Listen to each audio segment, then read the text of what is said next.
Can you give us an update on U.S. efforts to mediate or have an impact on the conflict between India and Pakistan? Sure, I absolutely can. This is something that the Secretary of State and, of course, now our National Security Advisor as well, Marco Rubio, has been very much involved in. The President has expressed he wants to see this de-escalate as quickly as possible. He understands these are two countries that have been at odds with one another for decades, long before President Trump was here in the Oval Office. However, he has good relationships with the leaders of both countries, and the Secretary of State, Marco Rubio, I spoke to him just yesterday. He has been in constant communication with the leaders of both countries trying to bring this conflict to an end. IMF approved USD 1 billion loan for Pakistan, and this news comes from officially Prime Minister Oz Office Islamabad. And the recent approval of a USD 1 billion loan by the IMF for Pakistan has sparked debate, especially in the context of international geopolitics and the perceived dual face of the USA, given its strong influence over IMF decision. Here is the breakdown of this news by some key points. 1 billion as part of a border standby arrangement and its purpose to stabilize Pakistan's economic, control inflation and support a structural reforms. Its conditions likely include tax reforms, energy sector restructuring and fiscal policies. And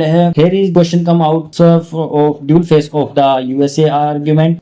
Critic often argues that the USA maintain a double standard. On one side, it pressures Pakistan over issues like terrorism, democracy and China ties, etc. On the other throw, the IMF, where the USA is the largest shareholder, it permits or supports bailout fund to stabilize Pakistan's economy. And why this appeared contradictory? Here are some three key points. The USA may wants to avoid complete economic collapse in Pakistan's fearing instability in a nuclear armed nation. This is the strategic interest, and regional interest, regional influence is balancing China's growing investment in Pakistan through CPEC, China-Pak Economic Corridor. And here is third point, soft power tactics, supporting Pakistan in times of crisis while maintaining diplomatic pressures. And here is some reality check. IMF decisions are not solely determined by the US, but its influence is significant. Aid and pressure are both tools of foreign policy, often used together. India has not officially made a strong public statement regarding the IMF's 1 billion loan to Pakistan, but reactions can be understood through border strategic and policy lenses. In India's likely reaction,